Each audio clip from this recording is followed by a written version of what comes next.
Welcome back to the Mental Health Minute. I'm Dr. Emily Mayfield, a licensed psychologist. Thank you for watching this video and being a part of the Mindset Therapy family. For today's video, I'll go over some physical symptoms you might experience when you're in a narcissistic relationship. But first, if you haven't already, please consider subscribing to my channel. Thank you for all of the new subscribers. This channel is still growing, and I thank all of you who have supported the channel through subscribing. Put simply, there's two types of romantic relationships. Those that make you feel good and those that don't. While the goal of most people is to find the type of partner that brings joy to their life and makes them happy, some people find themselves in a toxic relationship. One form of a toxic relationship is that with narcissists. Relationships with narcissists can be abusive and controlling. While in this abusive relationship, someone may find themselves experiencing numerous mental and physical symptoms. In this video, I'll discuss physical symptoms you might experience when you are in a toxic or narcissistic relationship. When people are under high levels of stress, their body often responds with physical symptoms. As you can guess, being in a relationship with a narcissist can lead to high levels of stress. You find that you can't do anything right and you're walking on eggshells in an attempt to not set off your narcissistic partner's rage. Every thought you have and decision you make will be closely scrutinized by your partner, so you start to scrutinize your own thoughts and feelings as a way to limit the negative responses from your partner. Your stress and anxiety skyrocket, and you find that you can't think straight and don't feel well physically and mentally. When you are in a relationship with a narcissist, you find yourself in a constant state of being alert. You're on guard and always looking for the next source of danger. During this process, your fight, flight, or freeze system is activated because your body and mind think there is a danger to be aware of. The system is a great way to keep us safe, but was designed to be turned on rarely, while people who are in a toxic relationship find they are constantly in a state of fight, flight, or freeze. This is exhausting and draining for the body. Your body can prepare for an actual danger for only so long before it starts to shut down.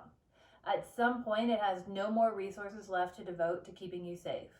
As a result, you notice physical symptoms that remain present due to you still being in the toxic situation. If you find yourself in a relationship with a narcissist or other toxic individual, there's some physical symptoms you could be experiencing. You may have gone to your doctor to discuss the cause of the symptoms, but they can't find anything wrong physically.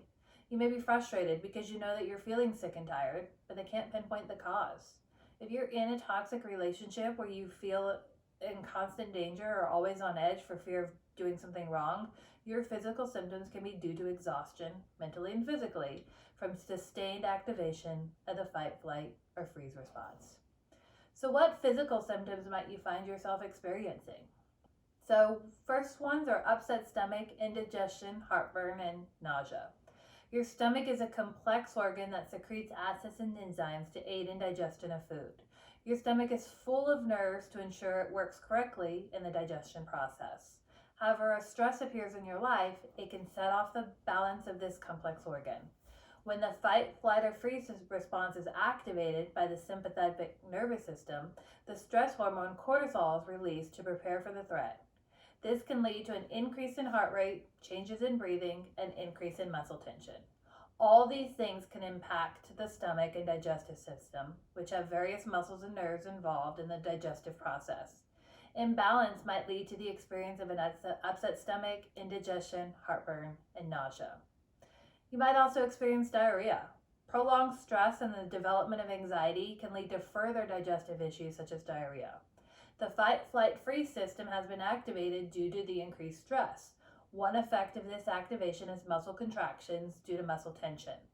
When the muscle contractions are increased in your colon, you might experience diarrhea. You also might have difficulty sleeping. When people are stressed and activate the fight, flight, or freeze response, they may experience difficulty sleeping. The system is activated to increase your survival, and as a result, you become more alert to better handle your surroundings and to find the possible danger. As a result, things like sleep are affected because your body wants to stay alert while you want to go to sleep. There might also be some eating too much or eating too little. When people are stressed, they might find they eat more or less than normal. One reason someone might have an increased appetite is because there is increased cortisol in your system due to the activation of the fight, flight, or freeze response. High blood levels of cortisol have been found to lead to increased hunger. You may crave high energy foods because your body thinks it needs the energy to deal with the matter that is causing the stress. However, there's some people that eat less when stressed. For some, the thought of eating doesn't even cross their mind, or if they do eat, it's an unpleasant experience. As a result, their appetite decreases and they begin to eat less. Fatigue. When your body keeps a system on regularly that it's meant to keep you alert and safe, you can imagine that the longer the system stays on, the more your body will feel worn down. When you are fatigued, you feel tired or lack energy, but cannot fall asleep. It makes it difficult to do everyday tasks because you just don't have the energy. Tense muscles and pain might also be experienced. So when we're stressed and anxious, our body tends to tense up, and muscle tension is common. As the muscles remain tense, you might notice pain in various areas. Tension with stress and anxiety is carried in different parts of the body, but common locations are the shoulders and face. Headaches can also be present if you tend to hold tension in your face. Right now, think of loosening your shoulders and relaxing them. Did it feel different? If the answer is yes, then you were likely holding tension in your shoulders. Become more aware of your tension and actively relax your muscles at point during the day to see if that helps decrease pain and headaches. These symptoms on their own aren't serious. However, when you experience sustained pain and discomfort of any source, it can start to wear on your body and mind. If you're in a relationship that is toxic and experience any of these symptoms, it's your body's way of telling you there's too much strain on the system. Leaving a toxic relationship is never easy, and while you may not be ready or able to make that choice just yet, it's helpful to know that your physical symptoms are real and what can be causing them. Comment below if you experienced any physical symptoms from a toxic relationship. Also, if you enjoyed the content of this video, please give it a thumbs up. If you haven't already, hit that subscribe button to be a part of the Mindset Therapy family. I look forward to seeing you at the next video.